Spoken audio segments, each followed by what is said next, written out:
शर्मिला फारूकी साहिबा, बतौर सियासी जमात पाकिस्तान के अंदर इस्तेहकाम लाना है, सिस्टम को बेहतर करना है, तो सियासी जमातें ही वो एक लाहे अमल देती हैं जिसके बारे में अवाम उसे बाय करते हैं और फिर उसी की तकलीद करते हैं।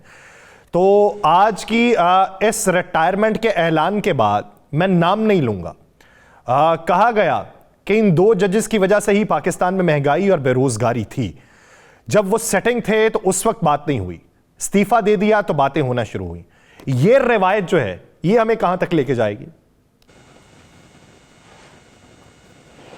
शुक्रिया यासिर साहब। अनफॉर्चुनेटली ये बड़ी इंतहाई अफसोसनाक बात है कि पाकिस्तान में एक तो जहां एक तरफ सियासी बेचैनी है, सियासी गैर इस्तेहकामी है, दूसरी तरफ माशी बहरान से हम गुजर रहे हैं। फिर इलेक्शन के हवाले से जो एक बेयकीनी है वो आज तक मौजूद है।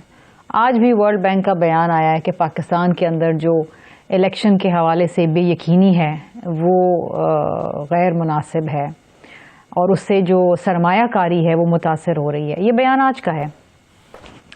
अब हम देख रहे हैं वो इदारा जो सबसे हाईएस्ट फोरम है पाकिस्तान के अंदर इंसाफ फराहम करने के लिए, उस इदारे के अंदर भी एक भूचाल सा आ गया है।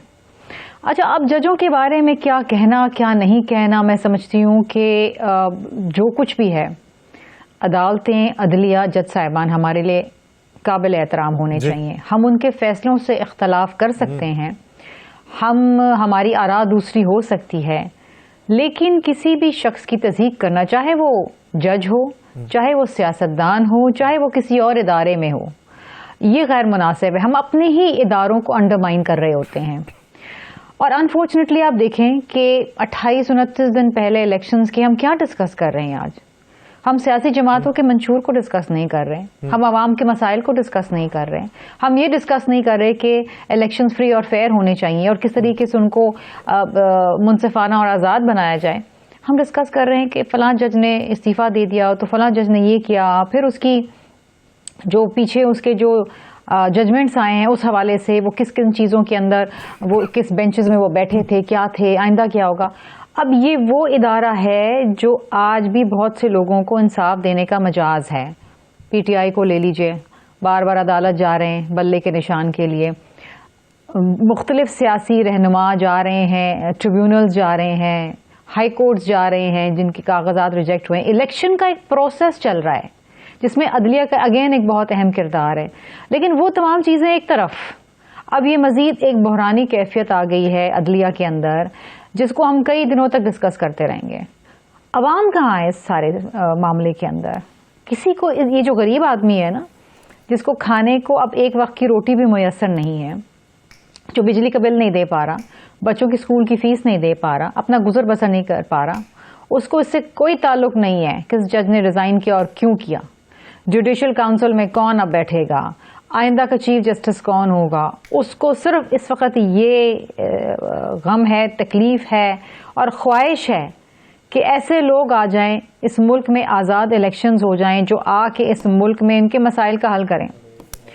अगर आप इलेक्शन का माहौल की बात कर लें तो आप देखें कि इलेक्शन का माहौल किधर है, ये कौन सी गहमा गहमी है, कौन सी जमात है जो इस वक्त मैदान के अंदर है? पीपल्स पार्टी एक वाहिद जमात है जो अवाम में जा रही है, जलसे कर रही है, जुलूस कर रही है, वर्कर्स कन्वेंशन कर रही है, कॉर्नर मीटिंग्स कर रही है, मंशूर अपना सामने लेकर आई है।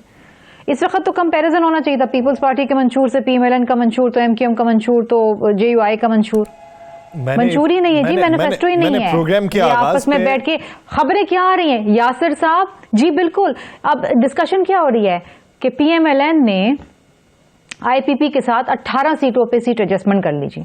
अच्छा जी, यहाँ पर आवाम की बात कौन सी हो रही है? यहाँ पर क्या बात हो रही है कि जनाब अगर हम इलेक्शन जीत जाते हैं तो हम किस तरीके से महंगाई को कम करेंगे, व्हाट इज द फॉर्मूला, किस तरीके से इकोनॉमिक रिवाइवल होगा इस मुल्क के अंदर, क्या बता रहे हैं वो? अवाम तो इंतजार में है कि भाई हमें तो बताओ हम किसको वोट दें। अब या तो मामला तय हो चुके हैं, मैच फिक्स्ड है जिस तरह, क्योंकि क्लेम तो यही है ना इनका कि हम तो 125 सीटें ले जाएंगे। किससे ले जाएंगे, कहां से ले जाएंगे? उसका जवाब रफीक रज़वाना साहब से जरूर लेते हैं। मैंने इब्तदाई तौर पे ये बात की थी कि मौज़ूआत आज कुछ और होना चाहिए थे, लेकिन बदनसीबी कह लीजिए कि हमें इन मौज़ूआत के ऊपर बात करना पड़ती है, अवाम के मसाइल के ऊपर ही बिलखुसूस बात होना थी।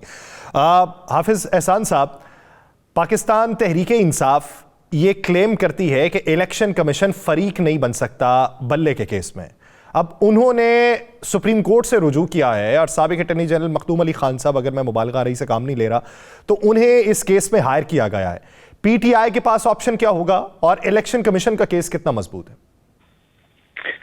देखिए, being a regulator, election commission of Pakistan का ये मैंडेट और प्रेरोगेटिव है कि उसको वो जो इलेक्शन एक्ट 2017 के अंदर जो कंडीशंस है किसी भी पार्टी के एनलिस्टमेंट के लिए और उसके कॉन्स्टिट्यूशन के मुताबिक इलेक्शन करवाने के, और उस इलेक्शन करवाने के बाद जो सेक्शन 209(3) के अंदर उनका मैंडेट है कि आपने वो जो इलेक्शन आपके पास रिजल्ट्स आए या जो आपको सर्टिफिकेट जमा करवाया जाए पार्टी हेड की तरफ से, आपने उसके बाद एक प्रोसेस करके इशू करना है। और अगर वो प्रोसेस जो है लॉ ये कहता है कि उसको फॉलो नहीं किया गया तो election commission of Pakistan section 215 के नीचे जाके इलेक्शन सिंबल जो है उसको विड्रॉ कर लेता है। अब अगर इस केस की हिस्ट्री देखें तो 2021 से ये मामला चल रहा है और किसी भी पाकिस्तान की पॉलिटिकल पार्टी का इतना कन्फ्रंटेशन जो है वो इलेक्शन कमीशन ऑफ पाकिस्तान के साथ इस इशू पे नहीं रही कि एक इंटरनल प्रोसेस है, आपने फॉलो करना है, आपने इलेक्शन कमीशन ऑफ पाकिस्तान को जमा करवाना है।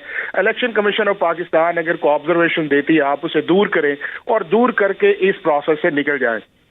लेकिन ये 2021 से जब चलता आ रहा है और इसका क्लाइमेक्स जो था वो आहिस्ता आहिस्ता जब बढ़ता गया तो फिर आपने ये देखा कि कभी ये हाई कोर्ट, कभी फिर उसके बाद दूसरी जगहों पे, कभी इलेक्शन कमीशन के आगे, और जब ये मामला 2022 से 2023 के अंदर एंटर हुआ और आप देखें कि उस वक्त इलेक्शन का एक प्रोसेस जो था वो डिमांड थी पीटीआई की कि इस मुल्क के अंदर होने चाहिए, और उन्हें इस चीज का भी पता था कि जितनी देर तक हम 209 की रिक्वायरमेंट पूरी नहीं करेंगे हमें इलेक्शन सिंबल नहीं मिल जाता। तो वहां के ऊपर भी जो था, जो पॉलिटिकल स्ट्रैटेजी थी वो लीगल स्ट्रैटेजी के ऊपर भारी होती गई और उसका रिजल्ट ये निकला कि 23 नवंबर 2023 को इलेक्शन कमीशन ऑफ पाकिस्तान ने एक ऑर्डर किया और उन्होंने कहा कि आपने ये जो इलेक्शन करवाए थे जून 2022 के अंदर वो इन अकॉर्डेंस विद लॉ नहीं है, हम आपको एक टाइम देते हैं 20 दिन के अंदर आप इलेक्शन करवाएं और वो जो लॉ की रिक्वायरमेंट है आप पूरी करें ताकि हम आपका केस सेक्शन 209 या सेक्शन 215 के मुताबिक प्रोसेस करें। अब उस ऑर्डर को जो था इंप्लीमेंट इन्होंने किया, 2 दिसंबर को इलेक्शन करवाए, 4 दिसंबर को इन्होंने एक सर्टिफिकेट जो है पीटीआई ने जमा करवाया कि जी ये है। अब जब उसको इंटरनली देखा और उसके बाद कुछ एप्लीकेशंस भी आई तो उन एप्लीकेशंस के बाद जब हियरिंग आई तो पीटीआई ने खुद एडमिट किया कि हमारा चीफ इलेक्शन कमिश्नर की जो अपॉइंटमेंट है वो भी ठीक नहीं है, जनरल सेक्रेटरी जिसने अपॉइंट किया उसकी भी ठीक नहीं है, और इलेक्शन कमीशन ऑफ पाकिस्तान के पास जो उन्होंने रिकॉर्ड पहले जमा करवाया हुआ था उसके अंदर उनका फेडरल इलेक्शन कमिश्नर कोई और था। और ये सारी चीजें उन्होंने कंसीड की और वो उस ऑर्डर का हिस्सा है जो 22 दिसंबर 2023 को इलेक्शन कमीशन ऑफ पाकिस्तान ने किया। अच्छा हाफिज साहब, अगर आप ये समझते हैं कि पाकिस्तान तहरीक इंसाफ का केस कमजोर था तो किन बुनियादों के ऊपर पेशावर हाई कोर्ट से रिलीफ मिला?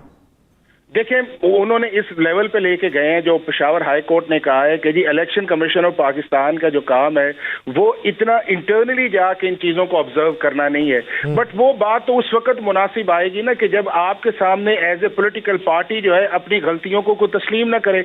अब किसी भी जगह आप अदालत के अंदर जाएं और आप उन्हें ये कहें कि जी बिल्कुल हमने गलत काम भी किया है, इसके अंदर लीगल लैप्सेस भी हैं, लेकिन आप मुझे रिलीफ दे दें, तो ये कभी भी इस तरह नहीं होता। यहाँ तो ये है कि आप अपनी स्ट्रैटेजी के ऊपर खड़े रहें कि जी हमारा बिल्कुल ठीक है, हमने बिल्कुल इन अकॉर्डेंस विद लॉ किया, इलेक्शन कमीशन ऑफ पाकिस्तान गलत है।